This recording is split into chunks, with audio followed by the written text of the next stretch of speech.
Gostaria de ler em Provérbios 1, localizem sua Bíblia, por gentileza. Eu vou ler 3 passagens nas Escrituras, cada uma delas bem pequena. A primeira é a de Provérbios, capítulo 1, versículos 8 e 9. Confira, por gentileza, na sua Bíblia, o que diz este texto. Versos 8 e 9. Filho meu, ouve a instrução de teu pai, e não deixes o ensinamento de tua mãe, porque serão como diadema gracioso em tua cabeça e colares ao teu pescoço. É possível que sua versão mude alguma coisa, isso é muito natural. Agora vamos ler aos Efésios, capítulo 6. Aos Efésios, no capítulo 6. Quero fazer menção dos versículos 1 a 4. Capítulo 6 da Epístola aos Efésios. Os versículos 1 a 4 nos diz: Vós, filhos, sede obedientes a vossos pais no Senhor, porque isto é justo. Honra a teu pai e a tua mãe, que é o primeiro mandamento com promessa, para que te vá bem e vivas muito tempo sobre a terra. E vós, pais, não provoqueis a ira a vossos filhos, mas criai-os na doutrina e admoestação do Senhor. A terceira porção está em 2 Timóteo, no capítulo 3. Vamos conferir aqui. 2 Timóteo, capítulo 3. Eu quero fazer menção aqui apenas dos primeiros 2 versículos, que diz assim: Sabe, porém, isto, que nos últimos dias sobrevirão tempos trabalhosos, porque haverá homens amantes de si mesmos, avarentos, presunçosos, soberbos, blasfemos, desobedientes a pais e mães. Gostaria que você repetisse essa parte, vamos juntos? Desobedientes a pais e mães, ingratos, profanos, sem afeto natural, irreconciliáveis, caluniadores, incontinentes, cruéis, sem amor para com os bons. Queridos, eu gostaria de falar nesta noite um pouco sobre a relação pais e filhos, aproveitando o ensejo deste mês da família, realizado pela Igreja Batista Boas Novas, e também aproveitando esse dia, cujo ensejo aproveito para parabenizar todas as mamães aqui presentes.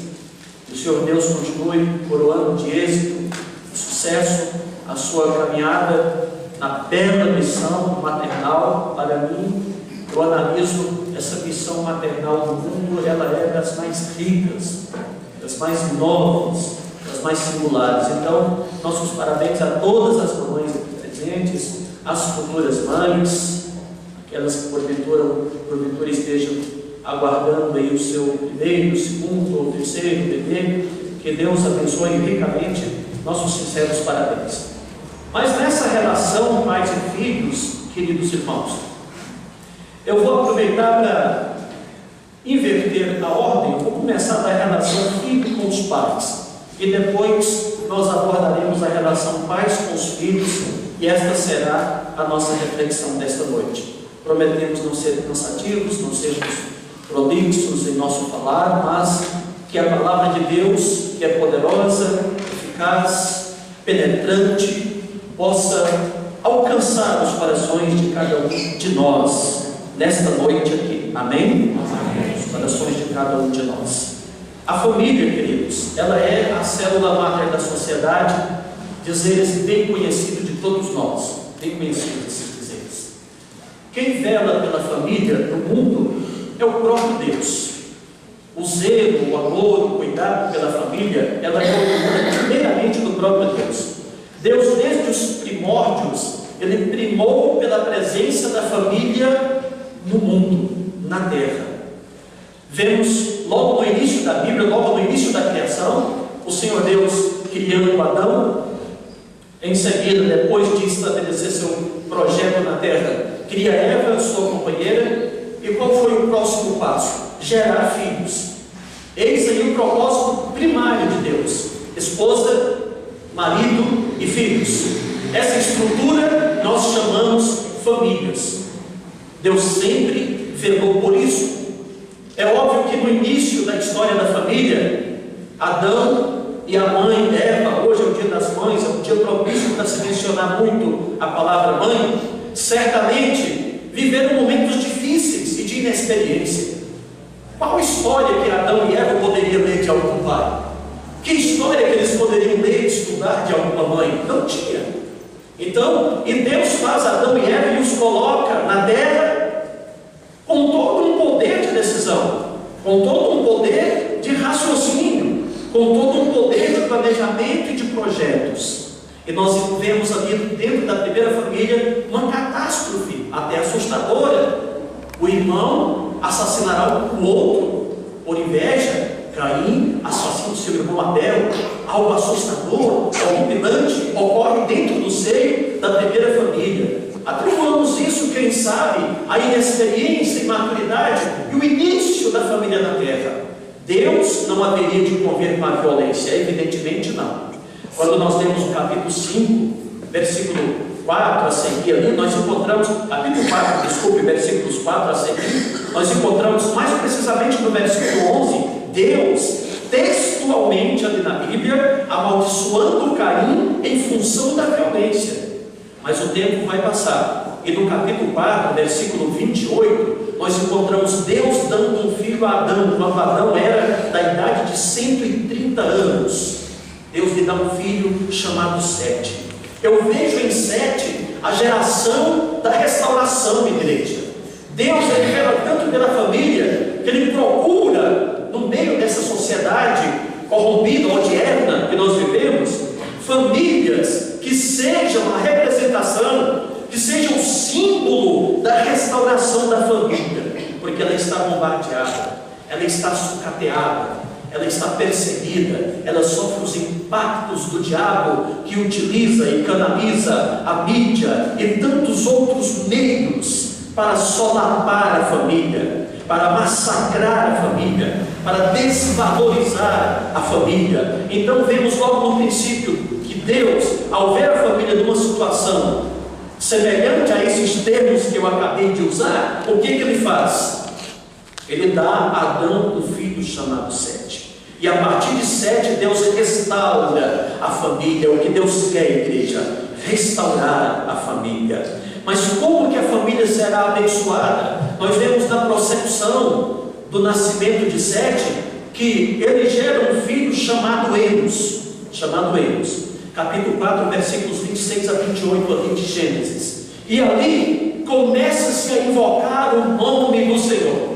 Quando Sete gera Enos, começa-se a invocar o nome do Senhor. O que isso representa? Que a família é o seio da adoração, a família é o seio do louvor, a família é o seio do serviço ao Todo-Poderoso. Começa assim então, a partir de Enos, a invocar o nome do Senhor. E nós percebemos que essa geração é a geração bendita. O que é isso, essa geração a partir de Sete? É Deus sinalizando a nós que Ele quer abençoar a família na terra, que Ele quer linhagens benditas na terra. Enos gerou a Cainã, Cainã gerou a Maalalel, Maalalel gerou a Jared, Jared gerou a Enoque. Enoque, ele é o sétimo depois de Adão. Enoque foi um pai de família, tão abençoado, tão singular, tão sui generis em sua geração, que Deus o tomou para si. O capítulo 5, versículo 22 de Gênesis diz que Enoque foi tomado fisicamente da terra para Deus. Isso é coisa que só crente crê. só crente crê isso, só batista, assembleano, só o povo de Deus crê nisso. Foi tomado em corpo físico para Deus, trasladado. Tal era o equilíbrio, tal era a grandeza de moral, de atitude daquele homem de Deus chamado Enoque.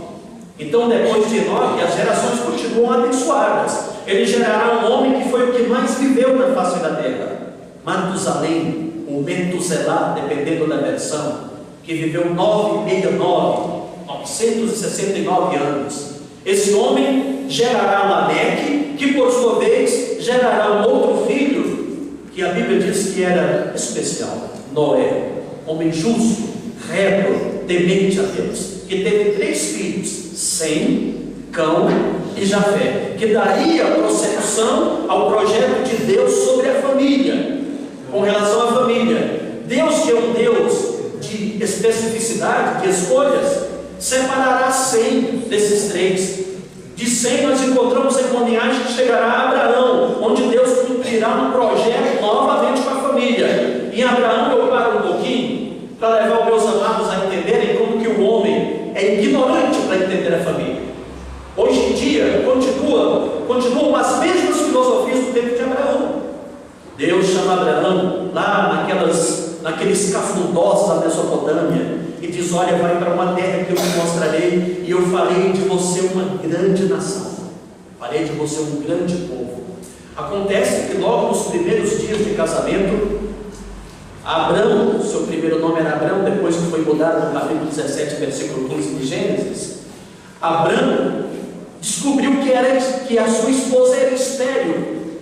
Mas quando eles chegam em Canaã, já na sua velhice, Deus volta a falar com Abraão a mesma promessa, é uma promessa nacional, que ele faria de Abraão uma grande nação. Mas nos dias de Abraão, irmãos, eram dias de poligamia, eram dias de moralidade baixa, nível moral baixo na sociedade de Abraão. O próprio Abraão e Sara, nós encontramos textualmente na Bíblia, acreditaria que Deus poderia cumprir a promessa através, quem sabe, de um criado. No capítulo 15, havia um servo de Abraão chamado Eliezer, e você vê Abraão anelando diante de Deus que seja Eliezer o herdeiro seu, para se efetivar nele a promessa. Deus disse: não, Abraão, você não está entendendo. Não é um criado, um servo, um escravo seu. Não é no mordomo seu que eu cumprirei a aliança. Deus estava querendo fazer Abraão entender que ele estava restaurando ali através dele a família dentro de sua estrutura normal. A sua descendência, Abraão, será chamada do filho que ele te nascer, das tuas entranhas, com a tua esposa Sara. Tudo bem. Ele então descarta a ideia de Eliezer. Só que Sara tem uma ideia de Abraão ter um filho com a criada. Olha, irmãos, como isso vem controvertido desde milênios. Desde milênios.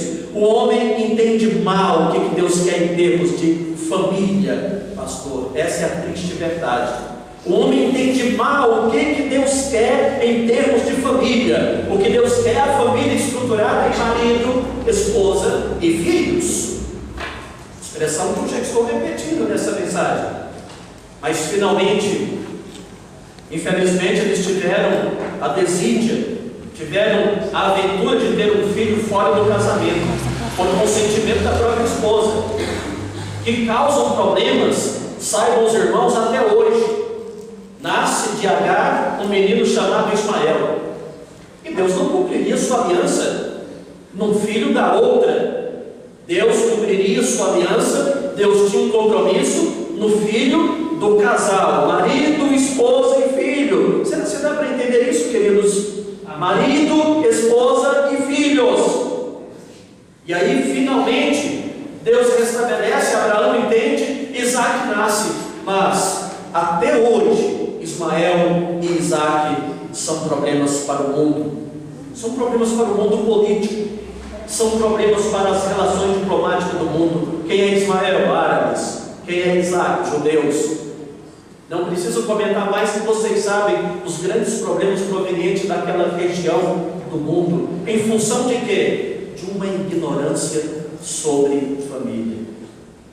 Assim como a compreensão, queridos, sobre família e abraçar a causa família, como está aqui, eu jogo nesse time, redunda em bênçãos, posso usar o plural, a ignorância sobre ela redundará em maldições. Essa é a triste verdade, porque nós vemos isso pessoalmente na Bíblia, e é fato que nós não podemos negar. Mas como que funcionará essa estrutura? Pai, mãe e filhos. Olha, é a mensagem a qual queremos nos prender aqui. Como deve ser a relação de um filho com seu pai? Como deve ser a relação de um filho com sua mãe? O sábio escrevia dizendo para não desprezar a admoestação de um, nem a doutrina da outra, da mãe. Então você percebe que a Bíblia, desde o princípio, já coloca pai e mãe em um pé de igualdade com relação à administração do lar. Não há uma diminuição de autoridade, de nível, de pai para mãe e de mãe para pai. Os dois são as grandes autoridades estabelecidas por Deus. Vou falar da relação dos filhos com seus pais, para complementar essa parte introdutória que fiz. Esses dois tópicos que quero ministrar, queridos, que estou ministrando nessa noite, eles estão, aqui com a permissão do pastor Ayrton, estão nesse livro, Criação de Filhos, com amor, autoridade e responsabilidade. As partes 3 e 4 deste livro trazem essa mensagem que, em relampejo, eu irei apresentar. É óbvio que no livro ela é enriquecida e aprofundada em muitos outros pontos e subpontos, em muitos outros tópicos, mas está na parte 3 e 4 desse livro de 21 capítulos que eu tenho em mãos aqui, que provavelmente no final do culto poderia disponibilizar com a autorização do nosso pastor aqui da igreja, para os irmãos. Queridos, a relação dos filhos com os pais, relação boa, relação saudável, que se tornará salutar para a família, ela consta desde antes da Torá. Uma coisa curiosa, tudo em termos de normas, de princípios, de regras, nós encontramos inseridos na Torá, que é o que nós aprendemos a chamar a partir da Septuaginta de Pentateuco, Gênesis, Êxodo, Levítico, Números e Deuteronômio. Mas antes que a Torá fosse organizada, compilada, porque entendemos que Moisés ele fez grandes pesquisas, Deus já ordenava ao povo de Israel que os filhos obedecessem aos seus pais, que os filhos tivessem uma relação saudável com seus pais. Isso independente de receber dos pais qualquer coisa. Por quê? Naquele momento em que Deus autoriza isso, no prelúdio da lei, no prelúdio da Torá, no nosso Pentateuco, o povo estava entrando no deserto. Meu Deus, o que ia ter no deserto? Os pais iam ter que trabalhar para dar comida para os filhos? Não. A Bíblia diz que a comida era provida por Deus, em forma de maná no deserto. A Bíblia diz que a roupa e o calçado das crianças iam crescendo junto com eles. A nuvem que protegia o povo arejava as vestes, os calçados, de modo que o calçado não envelhecia, a roupa não ficava rasgada, rota, as vestes das pessoas eram conservadas. Então, uma pergunta que quem sabe qualquer adolescente gostaria de fazer: para que obedecer os pais? Já que os pais não iam fazer nada pelos filhos. Mas é aqui que está o grande ensinamento: obediência, submissão, a autoridade, a presença do Pai em nossa vida, independe do que Ele faça por nós. É algo de antes da Torá, antes. Não poderíamos nem argumentar que seria coisas como fruto da rigidez da lei mosaica, não. Porque ainda antes, era a vontade preciosa de Deus que os filhos se rendessem totalmente aos seus pais, em obediência e em submissão aos seus pais, e que tivesse uma relação saudável com eles. Então, eis aí o grande ensinamento: obediência, a submissão, a honra aos pais não depende do que eles façam por nós. Você que tem o seu papai e sua mamãe cristãos, que nesse dia pode sentir a comunhão não só de pai, de filho e mãe, de mãe e filho, mas também o calor cristão, porque a sua mãe é uma cristã. Glorifique a Deus por isso. Porque quantos por aí, que às vezes até já estão na igreja, já tiveram um encontro com Cristo, mas o pai é um bebum, mas a mãe é uma viciada, e segundo a Bíblia, ainda assim, eles precisam ser honrados. Já imaginou o peso disso?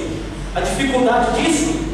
Parece ser algo tão embaraçoso, mas é isso que a Bíblia ensina. Simplesmente pelo fato de ser pai, simplesmente, mamãe, pelo fato de ser mãe, você merece a obediência, a submissão e a honra do seu filho.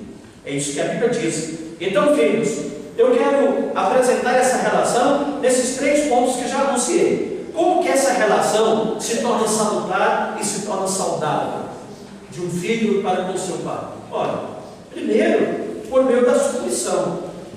Submissão, queridos, é um termo que, quando nós usamos o verbo definitivo, submeter, fica mais fácil de compreender. Como substantivo, talvez dificulte um pouco, mas submeter-se significa render-se, significa humilhar-se, dobrar-se, significa aceitar. Isso é submeter-se. Isso é o substantivo submissão verbalizado. É o sentido de submissão. Então, independente do que o pai seja, do que a mãe seja, do que o pai ou a mãe faça, submissão é um mandamento bíblico. A Bíblia diz claramente para nós que essa submissão ela é irrestrita da parte do filho. Se uma família, se na relação de filhos com o pai, você quiser ter uma relação salutar e saudável com o seu pai, você precisa ser submisso a ele. Igualmente, adolescentes e jovens que estão aqui nesta noite. Nós vimos que nós podemos ver claramente que esta submissão da criança, do adolescente ao seu pai e à sua mãe, se estende à sociedade, para fazer um bem a essa sociedade. O contrário também é verdadeiro. Quando essa insubmissão, quando essa rejeição de autoridade paterna-materna ocorre na vida de um adolescente, isso refletirá mal também na sociedade. Julho de 2013, ano passado, menos de um ano, ocorreu no Brasil uma que foi chamada a maior manifestação de todos os tempos. Todos os irmãos devem estar lembrados que está fresquinho ainda em nossas memórias os grandes manifestos que se espalharam por todo o Brasil. Alegavam revoltas de N naturezas. E nas imagens que eu vi na televisão por várias vezes, eu tive o dissabor de presenciar rostos bem jovens, rostos ainda na tenra idade, que estavam ali naquele meio, depredando, quebrando, encarando o policial, encarando as autoridades, na maior rebeldia, na maior revanche que a própria mídia divulgou como a maior de todos os tempos. Houve uma semelhante há algumas décadas atrás, mas essa de 2013 foi a maior. A maior quebradeira existente no Brasil foi a do ano passado, julho de 2013. Muitos prédios caríssimos depredados. Por que isso? Para que isso? Quem eram os rostos? Rostos de pessoas adolescentes, de pessoas novinhas. Sabe o que isso significa, amados? A insubmissão à autoridade, começada no lar, se estendendo para a sociedade. O vandalismo, a desobediência do lar, se estendendo para a sociedade. Todos esses assuntos nós abordamos aqui. Essa é a triste realidade. Muitos nem querem aceitar e tentariam até apresentar algum contra-argumento. Essa é a verdade. As pessoas o fazem por direito, podem contestar por direito, mas analisando com carinho e humildade, porque só com humildade entendemos que tudo que ocorre na sociedade hoje é reflexo do lar. Tudo que ocorre nas ruas, tudo que ocorre externamente à família, não tenha dúvida, veio de lá da família.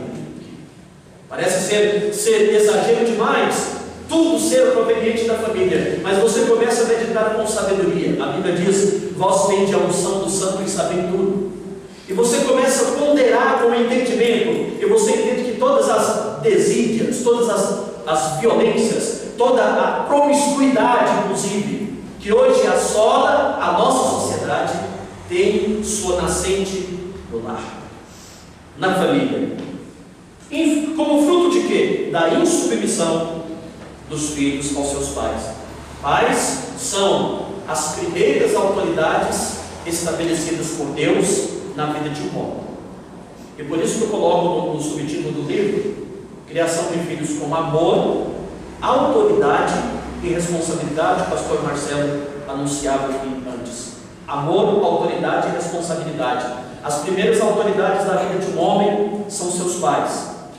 É com eles que o ser humano aprenderá a submissão, aprenderá a entender ordens, a cumprir ordens, a cumprir princípios, a cumprir leis, a cumprir regras. Se eles não aprenderem no lar, eles trarão problemas para a sociedade. Porque não a igreja também. A igreja e a sociedade. Segundo, obediência. Como deve ser a relação de um filho com seu pai? Obediência. A obediência, ou o verbo obedecer, é conformar, é cumprir aquilo que é imposto. Você diria: pastor, não é o mesmo que submissão? Então, a submissão, às vezes o empregado submete-se ao seu chefe, mas não necessariamente obedece. Agora, na relação filho e pai, as duas coisas têm que acontecer: a submissão e a obediência. Obediência, portanto, é conformar, é cumprir aquilo que é imposto, ou que é dado a fazer, ou que é dado a cumprir. Aí então a atitude é de obediência. É como se submissão tivesse um caráter relacional administrativo, mas a obediência vai além disso. Ela tem um caráter relacional amoroso, algo, ela vem lá de dentro. Ao meu pai e à minha mãe eu não apenas me submeto, mas também obedeço integralmente. Obedeço. Essa obediência, a Bíblia diz claramente em Efésios 6, versículo 1, que ela deve ser uma obediência no Senhor. Vós, filhos, sede obedientes a vossos pais no Senhor. Por que a Bíblia diz isso, amados? Ora, a Bíblia, ela é um livro evidentemente judaico ou judeu. Então nós encontramos na Bíblia muitas coisas pertinentes à cultura judaica, porque Deus usou livremente os escritores bíblicos dentro de suas culturas, dentro de seus níveis. O estudante da Bíblia, que é o gentio convertido a Cristo, que somos nós, hoje somos um terceiro tipo de povo, somos igreja. Deus olha para a terra, vê judeus, gentios e igreja. Nós somos igreja, o gentio convertido, nós.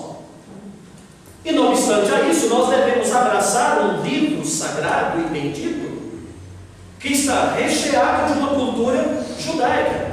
E por isso, essa cultura termina fazendo parte dos ensinamentos cristãos, dos ensinamentos da igreja. Obedecerem, filhos, a vossos pais no Senhor. Por que um judeu falava isso?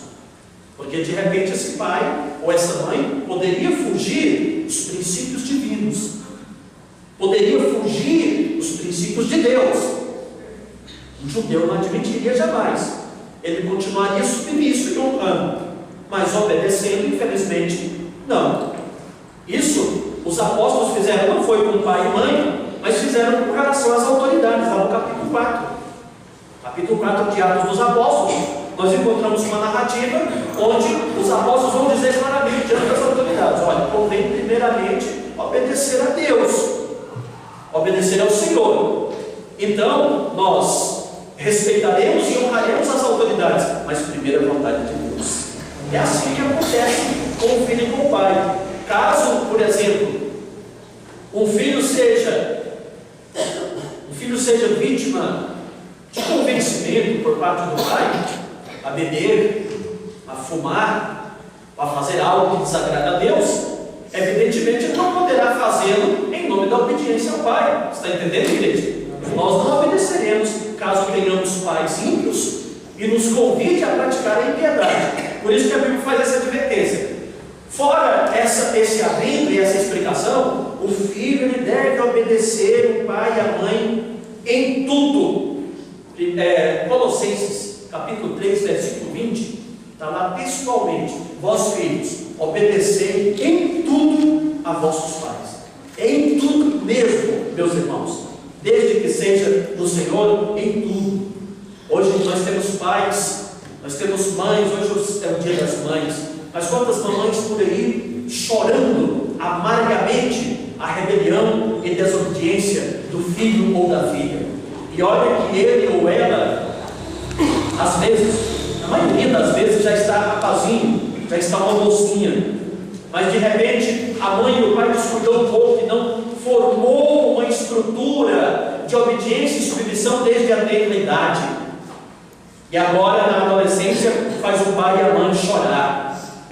Tristeza, de amargura, de ressentimento por algumas rebeliões e por algumas insubmissões.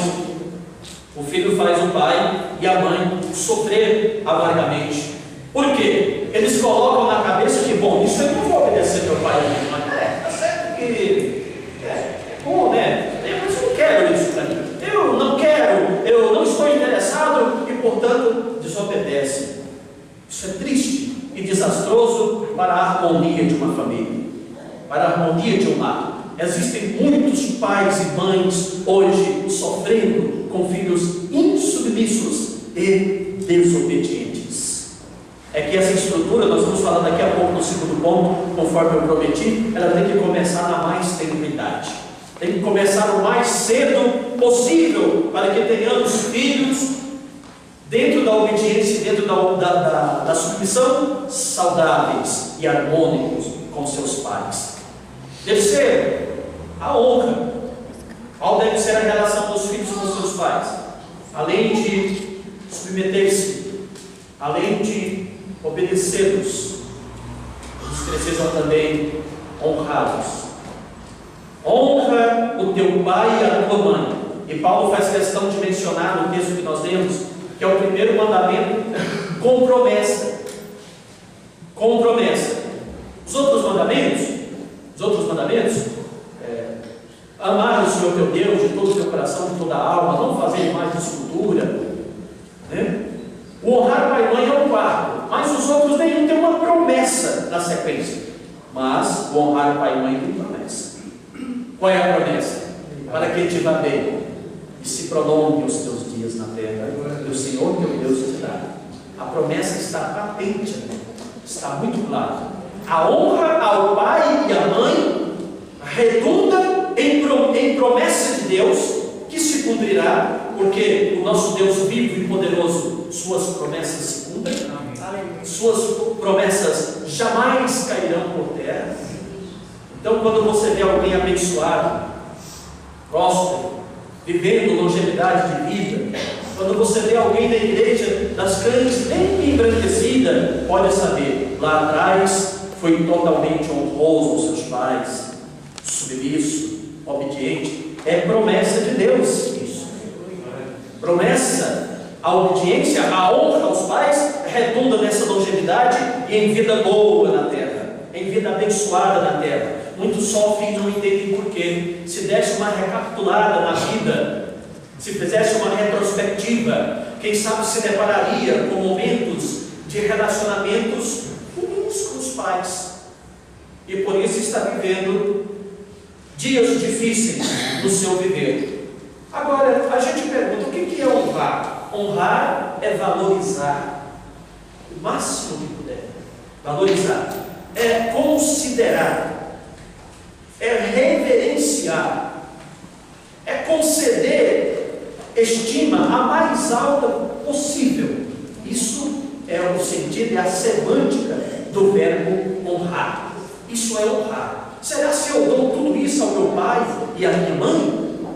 Será se eu dou essa honra com todos esses conceitos, com todas essas definições ao meu pai e à minha mãe? Mas eu ainda continuo perguntando. Entender a semântica da palavra a gente entendeu. Mas quando que se honra, pastor? Você poderia estar perguntando. Quando que se honra? Olha, a honra deve ser ensinada à criança desde a mais tenra idade. Os próprios pais transferirão ou transmitirão essa atitude de honra aos pais, certamente fazendo aos avós dessa criança, honrando. Então a honra, ela se estende por toda a vida, desde a mais tenra idade, inclusive até a idade adulta. É uma coisa que eu não deixei escapar desse livro, porque muitos de nós, quando temos um tema como esse aqui diante de nós pensamos, vai falar só de crianças e adolescentes. Então o livro menciona também o adulto, o filho adulto. Hoje eu li várias mensagens no Face de pessoas felicitando as mães, inclusive a sua mãe publicou lá. Você sabe que no Face, quando publica, é público mesmo, né? Parabéns por essa atitude. Todo mundo vai ver filhos parabenizando as mamães, mandando um beijo, e cada mensagem bonita, né, que eles colocam lá, que eles postam no Face, parabéns. Isso é honra. A honra, ela vai desde uma simples humildade até um lindo presente, uma simples homenagem, uma música, uma mensagem escrita, um poema, uma flor. Tudo é honra ao pai e à mãe. Então, quando? Durante toda a vida. Como honrar? Esse livro aqui, ele traz algumas informações importantes. Como honrar? Olha, o filho, além das datas comemorativas, ele tem que saber como honrar. Tem dia dos pais, tem dia das mães, tem dia de Natal, tem o aniversário de um, o aniversário do outro, sem contar outros momentos oportunos para você demonstrar fisicamente essa honra, simbolizá-la. E esse livro aqui, ele aborda algumas questões importantes. Nos tempos de Jesus, havia alguns filhos que se negavam, por exemplo, a honrar os seus pais com bens materiais. Se negavam. Marcos, o capítulo 7, versículos 11 a 13, você encontra isso. Jesus, ele critica os judeus do seu tempo, o mestre Jesus. Olha que não foi ninguém, nada menos do que o próprio Jesus. Critica os judeus do seu tempo, dizendo, olha, a Bíblia, o mandamento diz honrar o pai e mãe, mas vocês dizem que não podem honrar o pai e a mãe, porque o que vocês honrariam a eles por meio de bens materiais são coisas que vocês já dedicaram ao Senhor. Lá tem o termo corban. E que é corban? São meus bens que eu fiz um voto de dar tudo para Deus. Então o judeu nos tempos de Jesus tinha essa desculpa: mãe, pai, desculpa, eu não vou te dar presente nenhum, não vou te dar nada, porque o que eu tenho que poderia oferecer para você é corban. Corban lá em Levítico, no hebraico, quem estuda, quem é hebraísta aqui, sabe, no hebraico é fazer um voto de dedicar tudo que eu tenho para Deus. Então ele diz, pai, mãe, eu só administro, mas não é meu, então não posso te dar uma caneta, viu, pai? Não posso te dar uma rosa, mãe, porque o que eu tenho é corban. Que bela desculpa, né? Jesus, o nosso mestre Jesus, que veio para confrontar os zelosos da lei, critica os judeus por causa disso, e critica frontalmente. Então não tem desculpas. Eu abordo aqui, queridos, que demonstrar honra à mãe num dia como esse, em outras ocasiões, e ao pai no dia dos pais, em outras ocasiões, desde uma caneta de R$10 até um presente de 2, 3, 10 mil, o que tem de mais? Isso é a demonstração física da honra, do carinho. O pai, ele não está olhando para valor, a mãe não está olhando para valor. Eu sei que aqui, essa igreja, a Igreja Batista Boas Novas, é uma igreja abençoada e rica. A irmã já falou que nós somos todos ricos, e eu recebi ali a promessa. Eu sei que teve presente aqui de R$1.000 a R$50.000 hoje, né? Você está falando demais, hein? Calma, menos, pastor, menos. Está certo. Mas o que eu quero dizer com esse exagero? Eu quero dizer com esse exagero que a mãe, ela não está olhando para o valor do presente que ganha. Não está olhando. Pode ser de R$5, pode ser de 200, 300. Ela está olhando para a sua atitude de filho e de filha. Amém. Eu, por exemplo, como pai, olho assim. Não me importa, não é assim, pastor? Nós que somos pais, não nos importa o valor daquilo que o filho vai simbolizar a sua honra em um determinado momento da vida do pai e da mãe. Então, como honrar? Honrar sim, mas além disso, Como se honra o pai e a mãe? Já que a honra, ela persegue toda a nossa vida, todo o nosso relacionamento de pai e mãe, como honrar? Passando lá, o dia que puder, cedo, para receber a bênção do pai e da mãe, lhe dar um beijo, lhe dar um abraço, lhe dizer bom dia, ligar para ele e saber como está a sua saúde, pai, como está a sua saúde, mamãe. Você está bem hoje? Um bom dia para você, Deus te abençoe, graça e paz à sua vida, a paz do Senhor para a sua vida, Deus abençoe a sua vida, mãe. Pai, isso é honra, isso é carinho.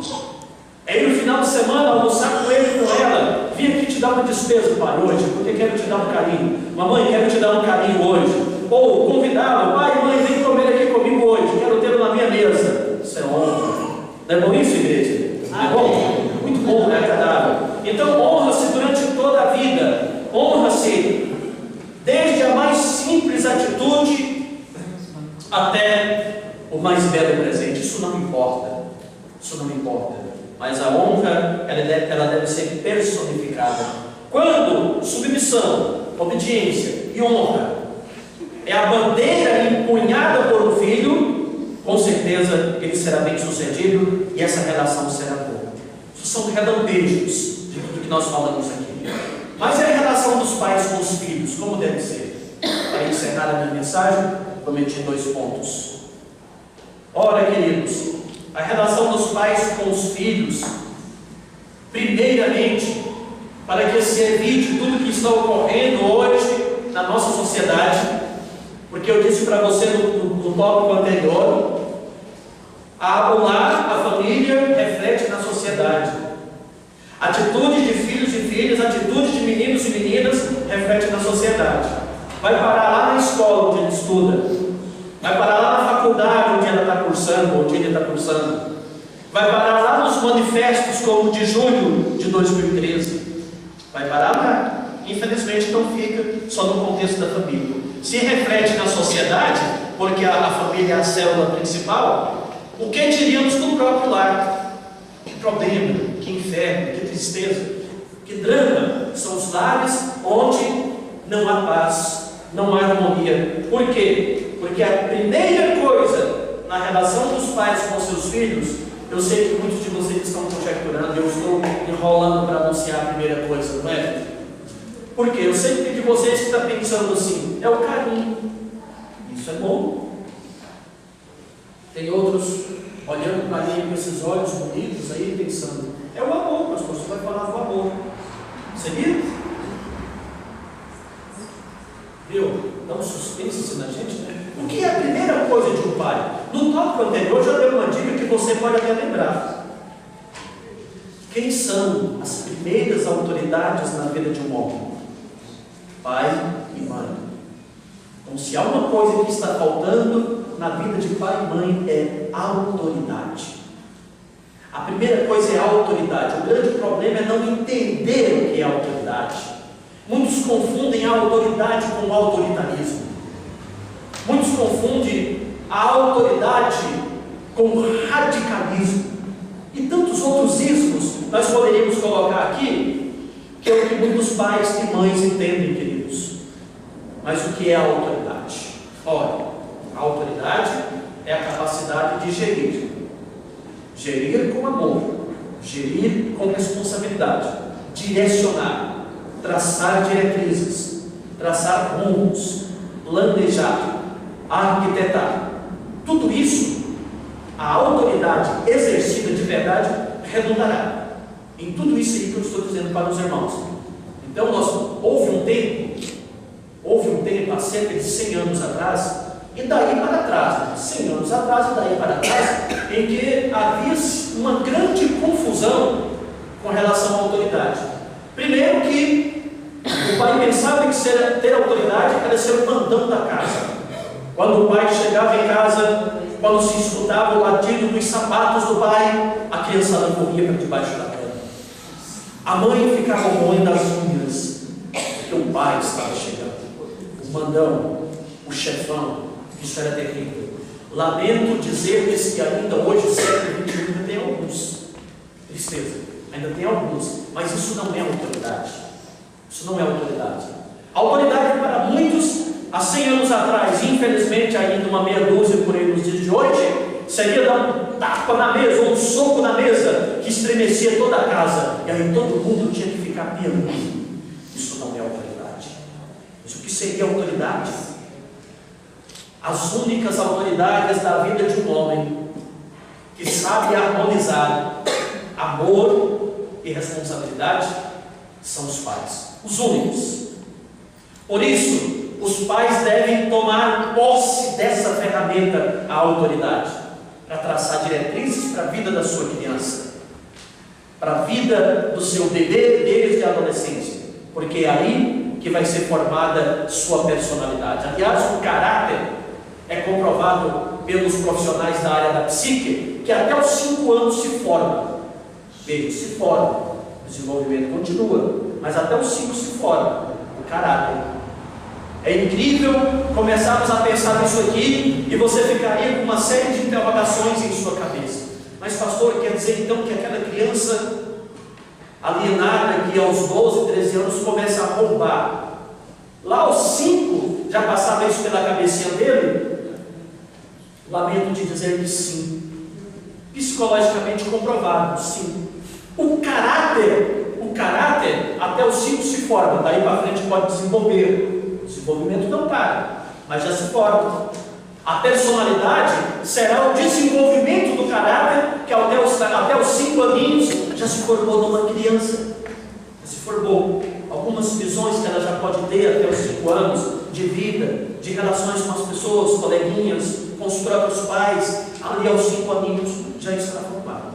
Então veja como pesa sobre nós pais, como pesa sobre nós mães, queridos, essa grande responsabilidade. É por isso que disse que a mãe grávida encontra o sábio e pergunta do sábio, muito inexperiente: e sábio, eu quero saber, vou ter meu primeiro filho, quando eu começo a educar meu filho?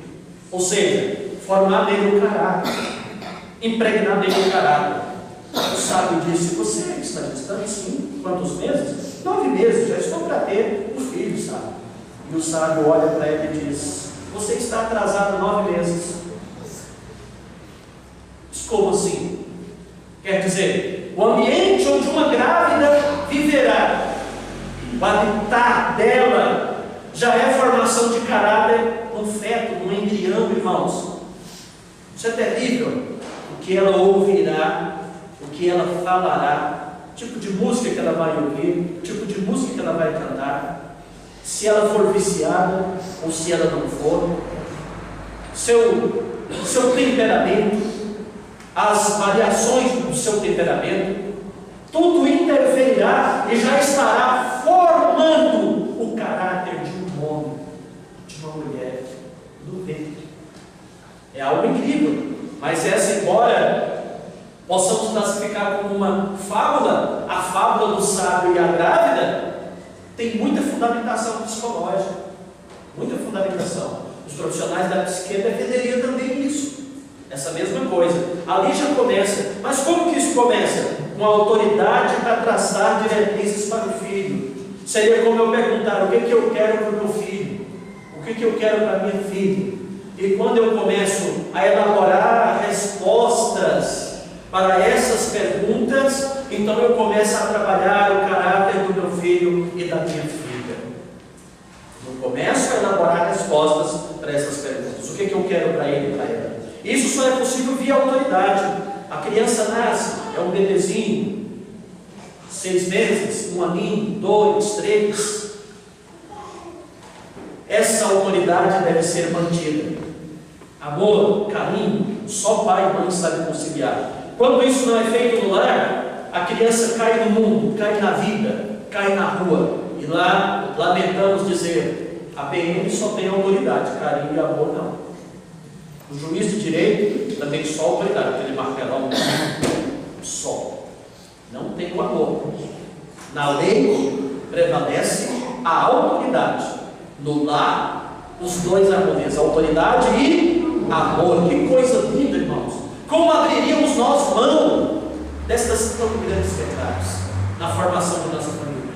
Então, pais, isso aqui pega a gente, nós, pais. Qual deve ser nossa redação? Primeiro, de autoridade. Segundo, mantendo essa autoridade. Ela nunca vai acabar. Ela começa na tenra-idade da minha criança, vai até sua adolescência, vida adulta, até quando ele sair de casa. Quando ele sai de casa, ele sai de debaixo da minha autoridade, porque a Bíblia diz assim: e deixará, olha o verbo deixar, deixará o varão, seu pai e sua mãe. Sabe o que isso pressupõe, amados?